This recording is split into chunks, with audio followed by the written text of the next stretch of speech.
Hello everyone, and welcome to our session. First of all, I want to thank the organizers for allowing us to deliver this talk, and of course, also all sponsors, because I think without them, supporting and organizing such a huge event would probably not be possible. Good to know is that also don't forget to join the quiz. You can join by scanning the QR code at the bottom of the slide or the screen, and hopefully you will win some prizes.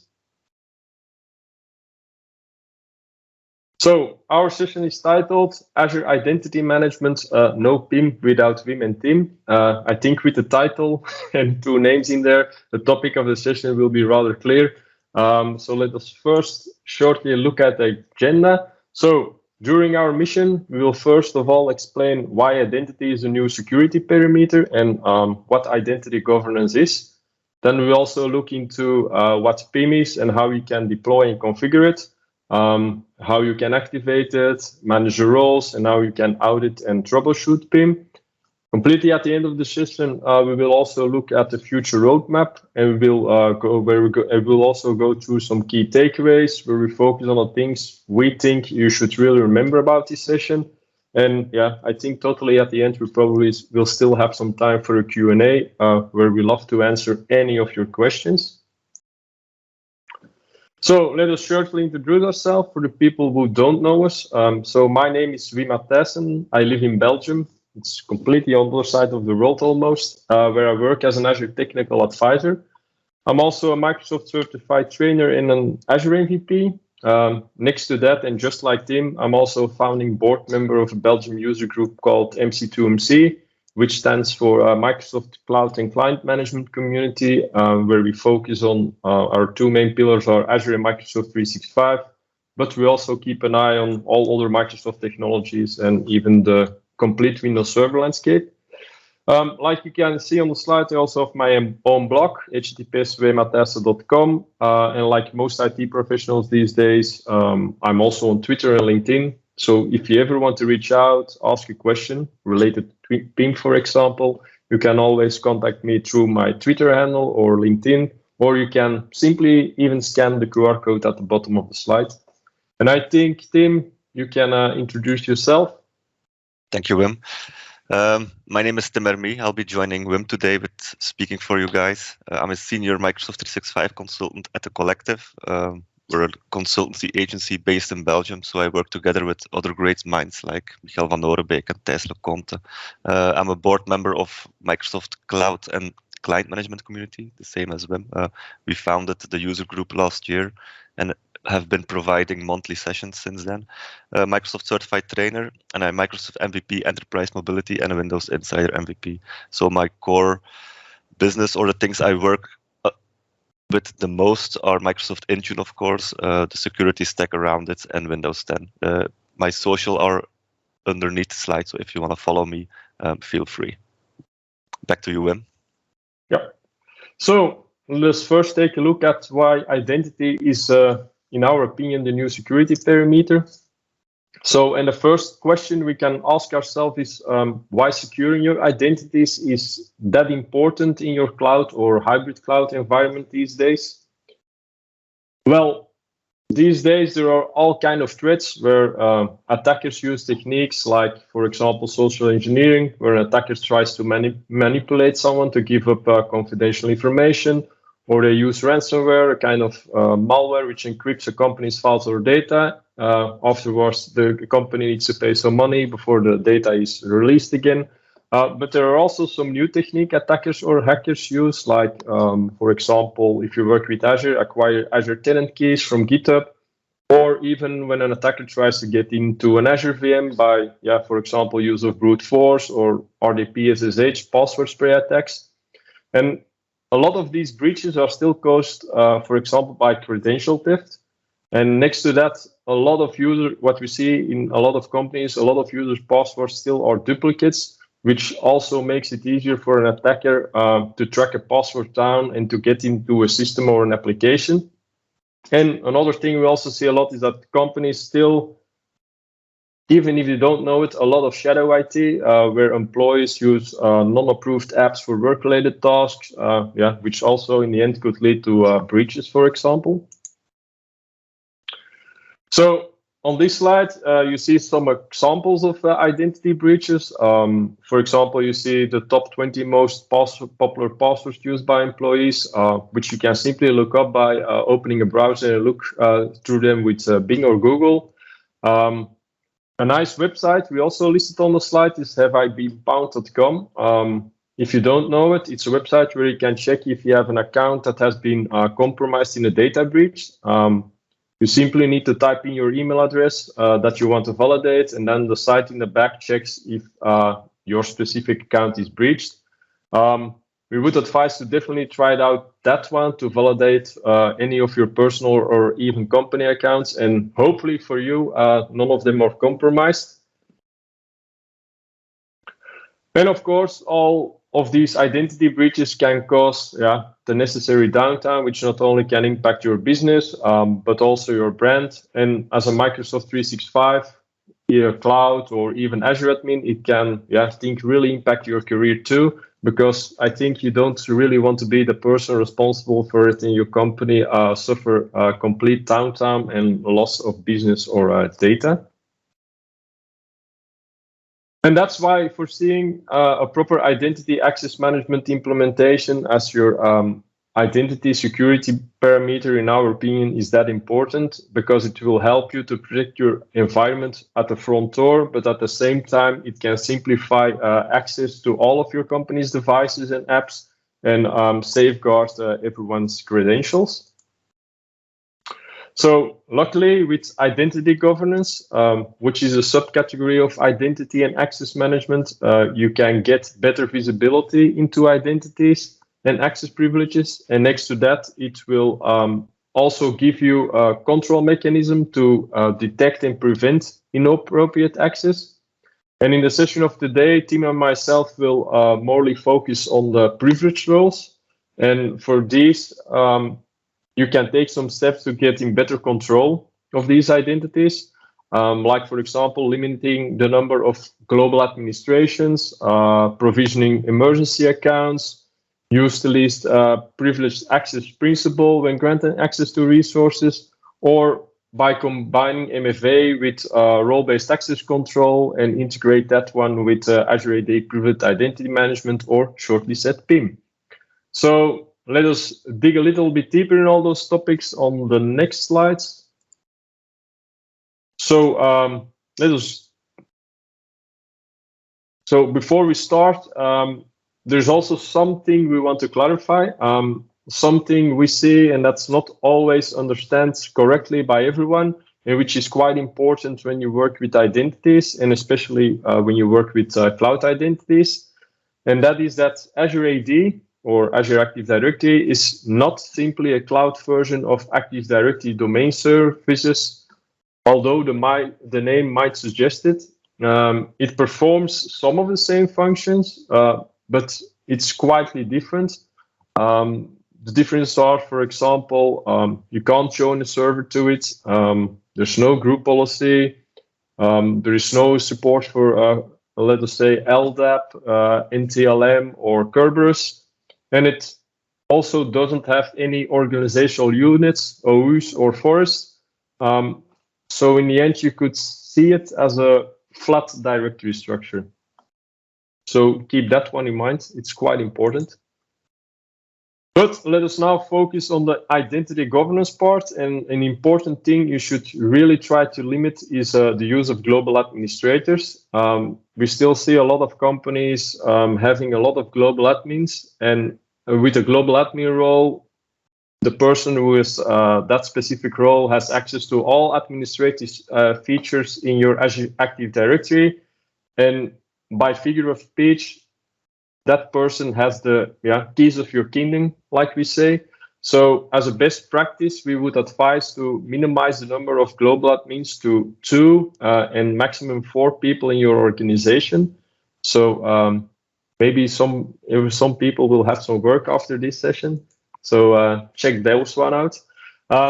one of the things you can also do to better protect your account identities is by enabling multi-factor authentication, MFA, which you can now even enable for free, because only using password these days does not meet really high security needs anymore. And with the use of MFA, you will immediately increase your account security by requiring multiple forms of verification to prove that the user's identity whenever he signs into an application. Those authentication methods include something you know, something you have, and something you are. So, for example, you can use your username with your familiar password and combine that with the Microsoft Authenticator app running on your mobile phone. So when you open your phone, you need to use your finger scan to open the Authenticator app. So it's a multi-factor authentication in that way.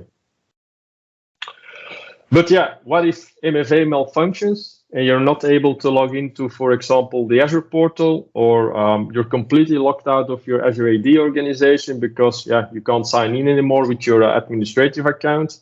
And to solve this, you can create 2 or maximum 3 access, or like they say, emergency access, or like they say, break glass accounts.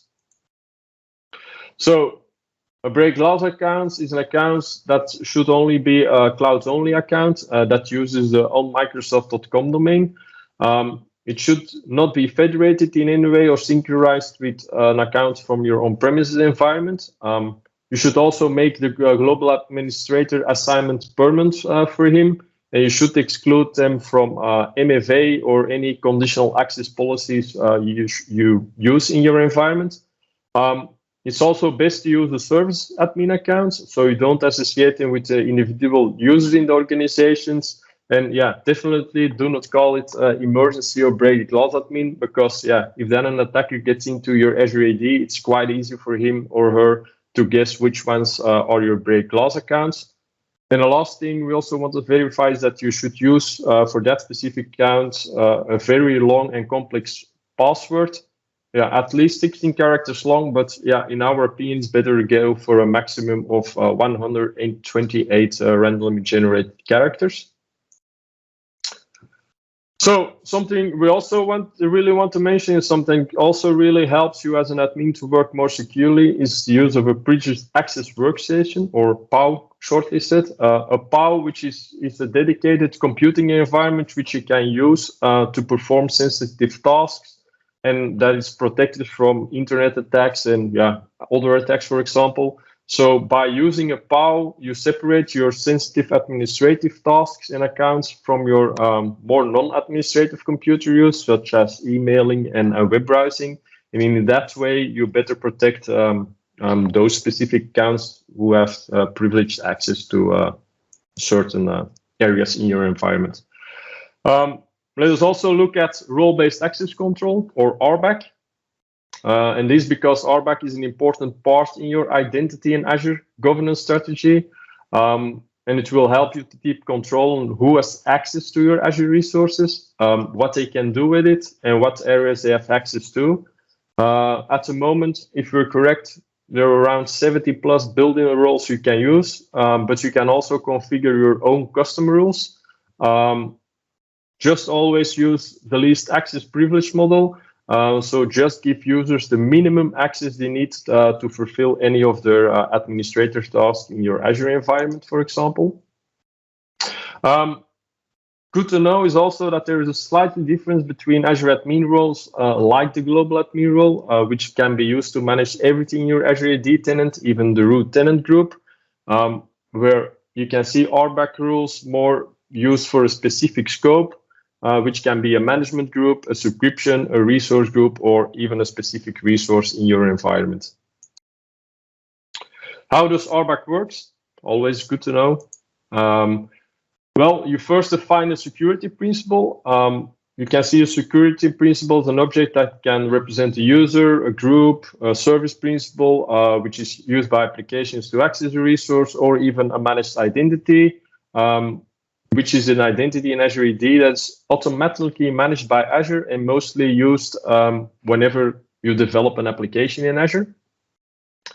Then secondly, you define a role, the permissions you want to grant. And last but not least, then you define the scope, which can, like already been said, a management group, a subscription, a resource group, or even a specific resource in your environment. Some examples where you can use RBAC, for example, to allow users to manage VMs in the subscriptions and another users to manage virtual networks. Another example is to allow a database administrator to manage all Microsoft SQL Server database in the subscriptions, like you can see on the screenshot. And depending on the role, the user has a capability to do more or less things. Building roles that are mostly used for specific resources are reader, operator, and contributor, like you can see, for example, over here for the Azure Backup Recovery Services vault. But maybe it's easier I quickly show it in a short demo. So my Azure portal is showing at the moment. So if you want to use RBAC on the highest level almost, I go to my management groups. Oh, that was not correct. This one I need. There it is. You can see I have a complete management group hierarchy, really based on the enterprise scale landing zones from Microsoft. So for example, I have my landing zones, I have my corp management group. If I click on it, I can see I have access control IAM. So all subscriptions underneath that specific management group will inherit these settings. So if I want to add a specific role, let us say there are some recovery service vault underneath, in different subscriptions underneath that specific management group, and I want to give a specific backup role, for example. I just type in backup. You can see I have a backup contributor, backup operator, and backup reader. Let me say I want to give someone specific contributor rights. Also, it's best to use groups for this. But yeah, let us do it now with a specific account. For example, I have my Flash account, Barry Allen, and I want to grant him that specific role. I click on it, I click on save. That role will be granted to him, and afterwards he can do all specific Azure Backup related tasks he's allowed to do on all recovery services vault in every subscription underneath that specific management group. Something I also want to quickly show you.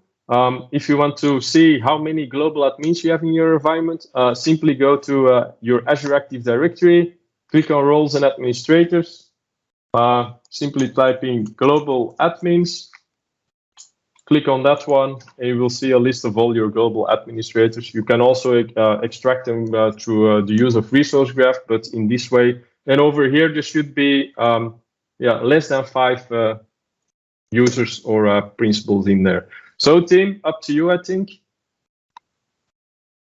Thank you, Wim. I'll take over with slides. Give me 1 second. Boom, boom, boom. Yes. Let me share my screen. There. Yeah, show me. Perfect. Okay, so we're going to talk a little bit about Azure AD Privileged Identity Management now. And thank you, Wim, for explaining RBAC for us. So what is Privileged Identity Management, or PIM as we call it in a nutshell? It's a tool that enables us to manage, control, and monitor access to important resources. And we speak about the principle of least privileged here. We don't want our users or IT administrators to have privileged roles assigned all the time. We want them to have those roles when they need it and just when they need it. So what does PIM do, or what does Privileged Identity Management provide? It's a tool that Microsoft provides us in some licenses, which we'll see later. That enables us, if we configure it good, that enables our end user, our IT admins, to access those roles or activate those roles themselves. And we can time bomb those roles, put an approval flow in it, but we'll see all those things in a little bit. So what is PIM? 3 big pillars here. We can manage our risk, and I think that is the biggest pillar here. We don't want our bigger roles to be assigned, excuse me, all the time, definitely not our global administrator roles. We want that they can access them or activate them themselves with or without an approval flow, only when they need them. And we will strip away the roles after a certain amount of time. This will reduce the attack factor in our organization.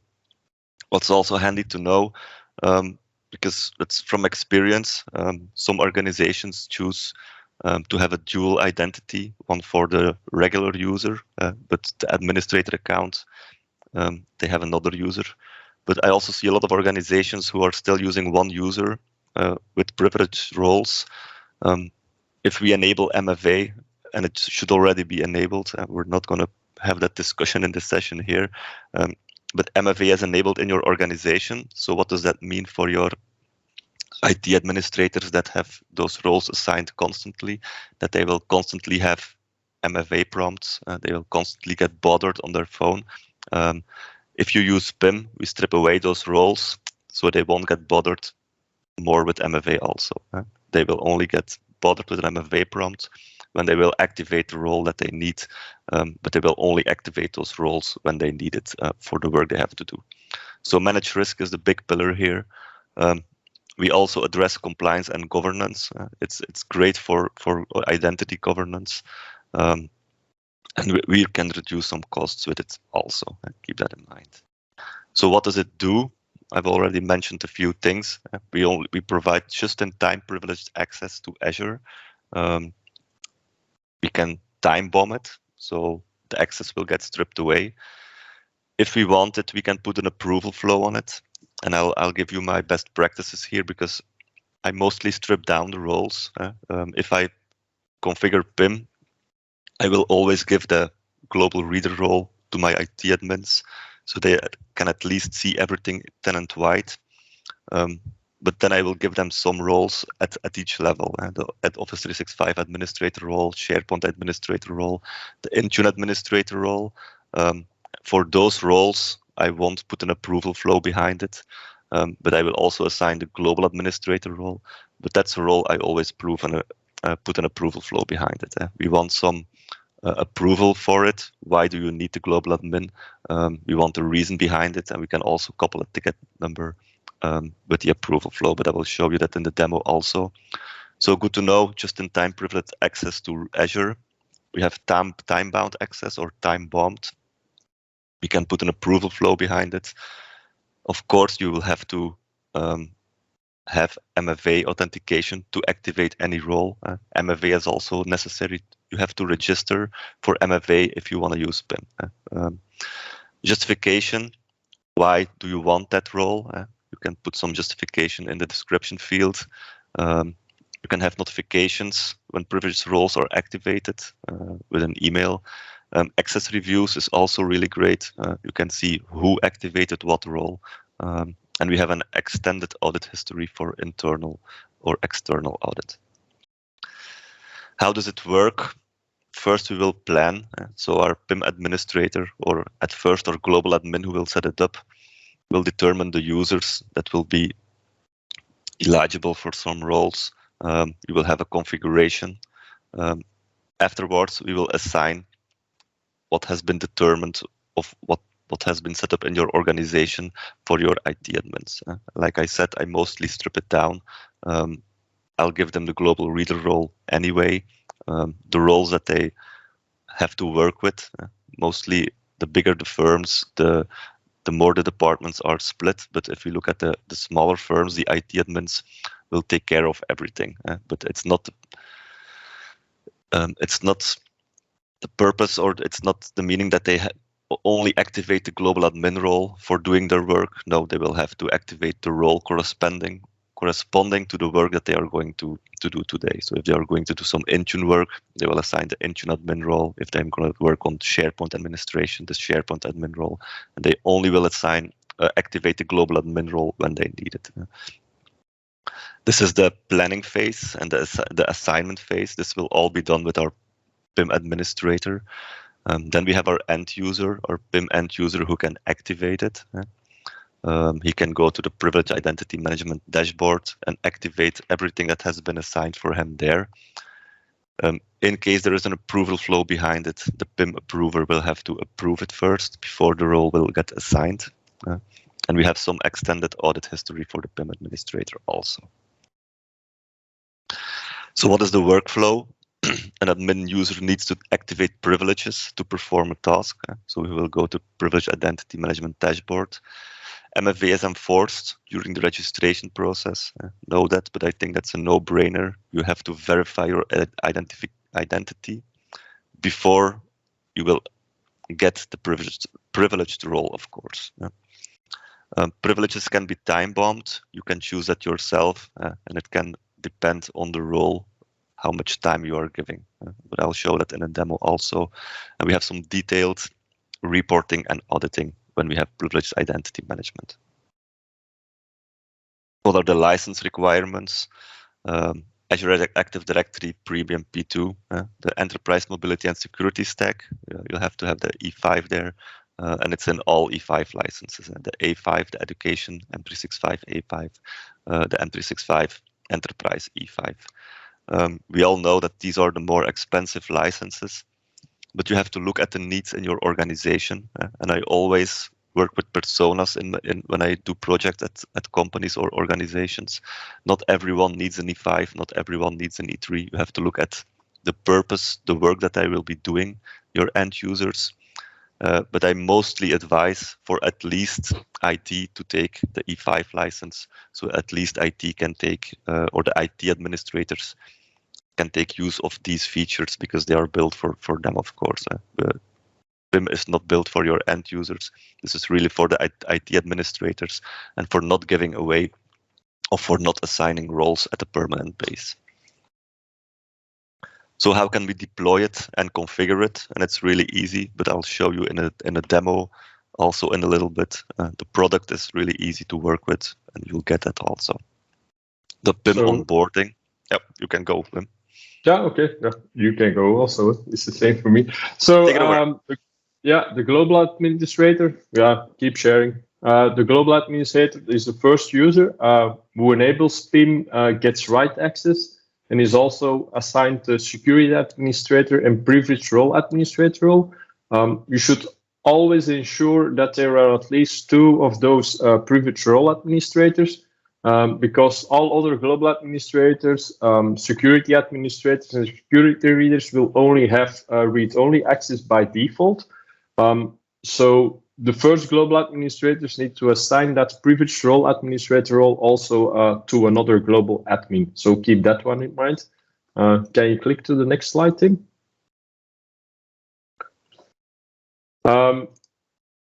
There are also a lot of configuration settings you can set for activation, assignments, and even notification. Just keep in mind that these settings can be different for Azure AD roles and Azure resources. But yeah, like I already said, Tim will show you a lot in the demo. So Tim, you can take over further, I think. Thank you, Wim. So how can we activate and manage roles? And we have 2 scopes, and there is one more here. We also have the privileged groups that's built in PIM now, but on the slides we're going to focus on this. The Azure AD roles, so all Azure AD roles will be visible in privileged identity management, of course. And we also have Azure resources, so we can use the built-in role-based access control roles that Wim was talking about earlier in the session today. Like owner, user, access administrator, contributor, as well as the Azure VM roles or the custom role-based access control roles. I'll be showing this in the demo also. So we can not only make our end users activate the Azure AD role for the work that they're going to be doing that day or during those time frame, but if they're going to work on Azure resources, they can also elevate their access through PIM. So we can also keep that secure. Some roles that you cannot manage with PIM: the account administrator, service administrator, the co-administrator, the cloud device administrator is also one of them. And Office 365 admin roles, there is no support for specific roles within Exchange RBAC or SharePoint RBAC. This was a side note. Currently, there's an issue when eligible users for the SharePoint administrator role, the device administrator role, and any roles trying to access the Microsoft Security and Compliance Center, they might experience a delay. I'm not sure if it's still the case, but sometimes there are some issues with PIM also, know that. What can we do, or how can we manage the Azure AD role? We can assign the roles. We can view pending roles, and we can approve or deny requests with the delegator approver role. We can configure role settings with the privileged role administrator, the same as the first one. We have two different assignments. If you assign, you have an active assignment. So like I said in the beginning, I mostly give my IT administrators the global reader role on a permanent base. So that will be an active assignment. And I will make them able to activate some roles themselves. Those are the eligible assignments. We can configure some security risks also, or security alerts also, based on some risk score, high, medium, low. The high requires immediate action because of a policy violation. Medium does not require immediate action, but signals a potential policy violation. And low does, of course, not require immediate action also, but suggest a preferable policy change. Auditing and troubleshooting. There's some built-in PIM audit history where you can see all the user assignments and activations within a given period for all the privileged roles. So this is already a nice view that you can have. We can also manage access reviews. Access reviews allow organizations to efficiently manage group memberships and access to enterprise apps and privileged role assignments. Using access reviews, we can evaluate the guest user access, evaluate employee access to certain application and group memberships. We can collect access review controls into programs and recertify the role assignment of administrative users who are assigned Azure AD roles. Troubleshooting PIM, if you are denied access to Azure resources, for example, it's a problem. It's all described in the slides. Know that sometimes you can see some hiccups with PIM, but most issues are really fixed by Microsoft also these days. I'm not gonna spending a lot of time here, but let's just dive into the demo. Let me show you what privileged identity management can mean to you and how easy it is to set it up as an IT administrator for your colleagues. First of all, we'll be going to the Azure portal, so portal.azure.com. I think that's a link that everyone well knows by now. You can see here Azure AD Privileged Identity Management is already visible with me. If it's not there, you can also look for it here. Privileged Identity Management. When we click on it, I'm now logged in with my global administrator role, so I'll show you on the configuration side what can be configured. Afterwards, I also give a demo on the end user side, how they can activate roles themselves. So if we go to the manage part, we have first the Azure AD roles, and we can see manage roles. These are all the roles that are available currently in Azure Active Directory that we can activate or make users eligible for. Like I said, I mostly take the global reader role and make this an active assignment to my IT administrator, so they always have a view on what is configured in Azure Active Directory and more, but they can't change anything, all right? If we look at the global administrator role, this is mostly I make people eligible up. Like I said, each role has its own role settings. So if you go to role settings, this can differ from role to role. What are my recommendations for this? For the global administrator role, don't let it activate for long. This is your God role, as we say so. You don't want this activated too long. Keep your attack vector low and make your settings or your configuration good immediately. I always require justification on activation for a global administrator. I always require ticket information because you'll need to change something, this will be logged in your ticketing system for sure. On activation require Azure MFA. This has to be used for all roles. Either way, the global admin role, the Intune role, or the lesser role, you always have to verify your identity before activating a role. And for the global admin role, I will mostly always, I say mostly always because it's depending on the organization, of course, but I will always advise them to require an approval to activate. So what does it mean? If we make an end user eligible for global administrator role, that he will always have to put in a ticketing number, justification, why does he need it, what does he have to do with the role. He will have to go through the MFA process, definitely, and I'll put an approval flow behind it also, so that has to be approved, and it can be checked if it's really necessary that that role is activated.